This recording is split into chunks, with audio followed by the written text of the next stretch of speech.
Agora, 1 aos Coríntios, capítulo 10. Nunca devemos esquecer, amados irmãos, aquilo que aconteceu ao nosso povo no deserto há muito tempo. Deus os guiou enviando uma nuvem que se movia à frente deles. Assim ele os levou em segurança através do mar. Isso poderia ser chamado seu batismo, batizados tanto no mar como na nuvem, como seguidores de Moisés, representando sua submissão a ele como seu líder. E, por um milagre, todos comeram da mesma comida espiritual e beberam da mesma bebida espiritual, pois eles beberam da rocha espiritual que os acompanhava. Cristo estava lá com eles como uma rocha espiritual. Entretanto, depois de tudo isso, Deus não se agradou da maioria deles, por isso seus corpos foram espalhados pelo deserto. Com essa lição somos advertidos de que não devemos desejar coisas más, mas como eles fizeram, nem adorar a ídolos como alguns deles adoraram. As escrituras nos dizem que o povo se sentou para comer e beber e depois se levantou para dançar. Não pratiquemos a imoralidade sexual como alguns deles fizeram e 23.000 caíram mortos num só dia. E não ponham o Senhor à prova como alguns deles fizeram e foram mortos pelas cobras. Não se queixem como fizeram alguns deles, porque foi por isso que Deus enviou seu anjo destruidor. Todas estas coisas sucederam a eles como exemplos, como lições objetivas para nós, a fim de nos advertir contra a prática das mesmas coisas. Elas foram escritas para que se sirvam de aviso para nós, pois os tempos estão chegando ao fim. Portanto, tenham cuidado, porque se você estiver pensando, eu nunca farei uma coisa dessas, que isso lhe sirva de advertência, porque você também pode cair em pecado. Lembrem-se que as tentações que vocês têm de enfrentar são as mesmas que os outros enfrentam. E nenhuma tentação é irresistível. Vocês podem confiar que Deus impedirá que a tentação se torne tão forte que não a possam enfrentar, visto que Ele assim prometeu e cumprirá o que diz. Deus dará a vocês forças para suportá-la. Portanto, meus queridos amigos, evitem cuidadosamente prestar adoração a ídolos de qualquer espécie.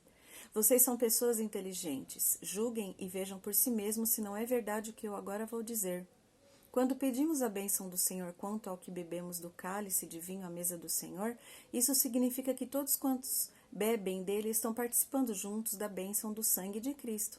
E quando partimos os pedaços de pão para comer juntos ali, isto mostra que estamos participando conjuntamente do corpo de Cristo.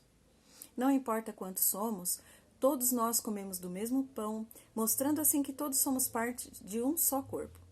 E entre o povo de Israel, todos os que comem dos sacrifícios tomam parte no altar. O que é que eu estou procurando dizer? Estou acaso dizendo que os ídolos a quem os pagãos levam sacrifícios são alguma coisa? Ou que esses sacrifícios têm algum valor? Não, absolutamente. O que estou dizendo é que aqueles que oferecem alimentos a esses ídolos estão unidos no sacrifício aos demônios e não a Deus, certamente. Não desejo que nenhum de vocês seja participante com os demônios ao comer junto com os pagãos da mesma comida que foi oferecida aos ídolos. Vocês não podem beber do cálice à mesa do Senhor e também à mesa dos demônios. Não podem comer pão tanto à mesa do Senhor como à mesa dos demônios. Vocês estão provocando o Senhor a irar-se contra vocês? Será que vocês são mais fortes do que ele? Certamente vocês são livres para comer alimentos oferecidos aos ídolos, se assim o quiserem. Não é contra a lei de Deus comer tal carne, porém isso não significa que vocês deveriam comê-los. Pode ser perfeitamente legal, mas não pode ser a melhor coisa ou a coisa mais edificante. Não pensem só em si mesmos, procurem pensar no seu semelhante também e no que é melhor para ele. Isso que vocês devem fazer.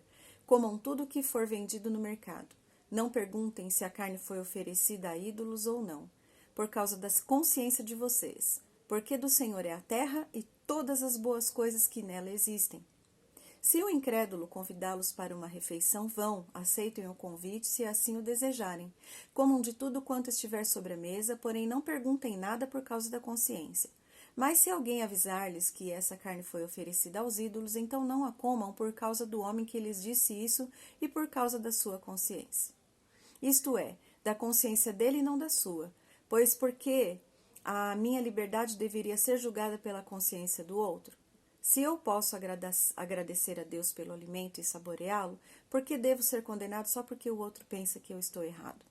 Portanto, quando vocês comem ou bebem ou fazem uma outra coisa qualquer, vocês devem fazer tudo para a glória de Deus. Portanto, não sejam motivo de tropeço para ninguém, quer sejam eles judeus, gentios ou a igreja de Deus. Esse é o plano que eu também sigo. Procuro agradar a todos em tudo quanto faço, não fazendo aquilo que gosto, mas o que é melhor para muitos, a fim de que possam ser salvos.